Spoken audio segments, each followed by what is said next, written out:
ትላንት እየሰራሁላችሁ ቪዲዮ ምንድነው የዩቲዩብን ህግ ጥሰሻል በማለት ቪዲዮውን አውርዶብኛል ዩቲዩብ። እውነት የዩቲዩብን ህግ ጥሼ ከሆነ እኔ ይቅርታ አላለው። ቪዲዮውንም ማውረዱ ትክክል ነው። ግን ምንድነው እኔ የሰው ሌላ ሰዎችን እኔም ደግሞ እሱ በግል የሚያደርጋቸውን ነገሮች ለህዝቡ ጥንቃቄ እንዲያደርግ ወይንም ደግሞ ይህንን እንደ መረጃ ይዞ እንዲቆይ ቪዲዮን አጋርቼ ነበረ። እንግዲህ ዩቲዩብ ያደረገው ነገር ትክክል ነው። ለማንኛውም ቪዲዮ ስታዩ ላይክ ብታደርጉ ዩቲዩብን ቶሎ ይህን ውሳኔ ላይወስንብኝ ይችል ነበር ማለት ነው። በጣም የሚጠቅማችሁ ቪዲዮ ነበረ ሰርቼ የለቀኩላችሁ። እስኪ ለማንኛውም ያንን የዩቲዩብን ህግ ጥሰሻል የሚለውን ፓርት ቆርጬው ኤዲት አድርጌ ቪዲዮውን ከእንደገና አመጣላችኋለሁ። ምክንያቱም ይጠቅማችኋል ብዬ ስለማስብ። ሌላው ነገር አብዛኛውን ጊዜ ልጅ ያልወለዱ ሰዎች መሃን የሆኑ ሰዎች በቃ እግዚአብሔርን ያማርራሉ። ለምንድነው ያልወለድኩት ይላሉ ምናምን እና አሁን ግን ጊዜው በጣም ከባድ ከመሆኑ የተነሳ ልጅና እናት፣ ልጅና ቤተሰብ፣ ልጅና አባት ምን አይነት ደረጃ ላይ ደርሰዋሉ ብላችሁ ስትጥልቅ ብላችሁ ደግሞ ስታዩት ከምትሰሙት ከምታዩትም ነገር አንጻር በቃ እኔ ያለመውለዴ እግዚአብሔር የተመሰገነ ይሁን። ከልጄ ጋር ልጅ ወልጄ ከልጄ ጋር እንደዚህ ጠላት ከመሆን ወልዶ መካን ከመሆን አለመውለድ ደግሞ የተሻለ ነው። ተመስገን ብላችሁ እግዚአብሔርን የምታመሰግኑበት ጊዜ አሁን ነው ማለት ነው። ይህን ያልኳችሁ ምንድነው ከትላንት ወዲያ ሰሞኑን የሆነ ቪዲዮ እየተዘዋወረ ነበረ። ሁላችሁም እያያችሁት ነው። እናት ልጆቼን ተክጃለሁ፣ ልጆቼ ክደውኛል፣ ለፍቼ ጥሬ ግሬ አፈርልሼ ያሳደግኳቸው ልጆቼ ከአባታቸው ጋር ሆነው ካዱኝ ብላ ሚዲያ ላይ ወጥታ ከሳ ነበር እና ልጆች ደግሞ ተጠየቁ። በአቢባ ቤት ገብተው ሲጠየቁ ልጆች የደረሰባቸውን ነገር አንድ ታላቅ ናት ከምትባለው ልጅ አንደበት የተሰማው ነገር እጅግ በጣም የሚያሳፍርም የሚሰቀጥጥም የሚዘገንንም ንግግር ነው ያደረገችው እና አንዳንድ ነገሮች ለማውራትም ትንሽ ይሁን ብለን ተቀብለናቸው በቃ ባለመናገራችሁ ጥፋተኛ ልትባሉ ትችላላችሁ። ባለመናገራችሁ እናንተ በዳይ ልትሆኑ ትችላል። አንዳንዴ ግን የምንናገራቸው ነገሮች ምንድን ናቸው?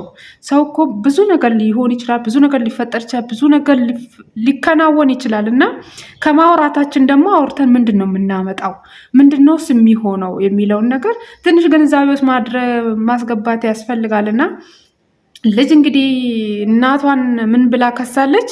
እናታችን እኛ ልጅ እያለን በጣም ትገርፈናለች፣ ትመታናለች፣ ታሰቃየን ነበረ ለሚለው በጣም ብዙዎቹ ኮሜንት ላይም እናት እኮ ልክ ናት ብትገርፍሽም ምናምን ሲሉ የበለጠ ልጅቷ እንድታወራ እየገፋፏት መጡ።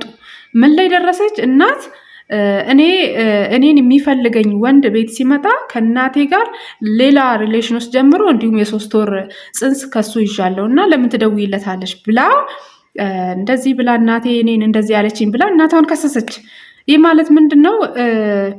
የሆነ የሚጋሩት ነገር ነበረ ማለት ነው። ስለዚህ ልጆች በዚህ ጉዳይ ደግሞ እናት ገና እድሜዋም ገና ስለሆነ አባት ደግሞ እናትን ትቶ ሂዷል። እናት ብቻዋን ነው የምትኖረው እና በዛ ሰዓት ላይ ከሌላ ወንዶች ጋር ሪሌሽን እንዳላት ሚዲያ ላይ ወጥታ በግልጽ ትናገራለች። ይህ ሰው ደግሞ እችኛዋንም ልጅ ይፈልጋት እንደነበረ ነው የከሰሰቻት እና በጣም ትንሽ ቃሉ ራሱ ለማውራት ትንሽ ይከብዳል። ግን ከሆነው በላይ ደግሞ ማውራቱ አይከብድም ሆኗልምና ማለት ነው።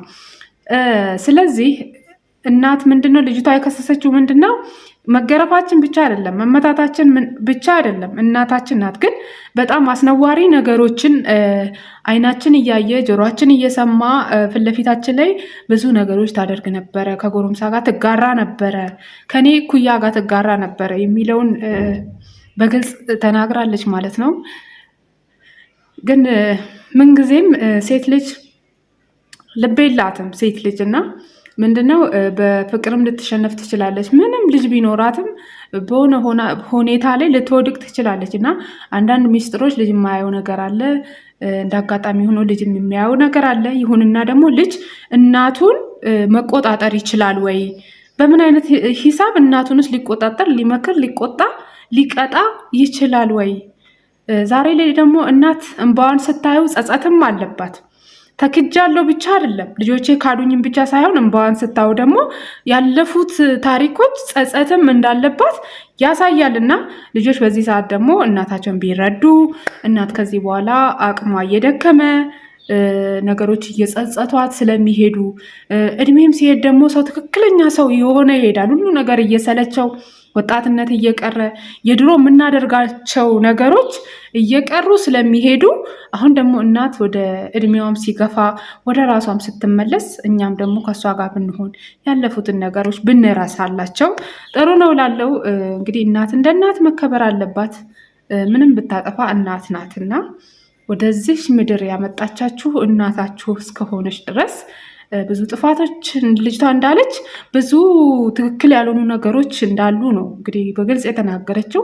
ያ ሁሉ ነገር እንኳን ቢፈጠር ዛሬ ላይ እማ ብላ እየጠራቻት እስከሆነ ድረስ እናትሽ ናትና ብዙ እናትሽን አደጋ ውስጥ እንድትገባ ራሷን እንድትጎዳ በዚህ ልክ ራሷን ደግሞ እንድትቀጣ ባትገፊያት ጥሩ ነው ብዬ አስባለሁ።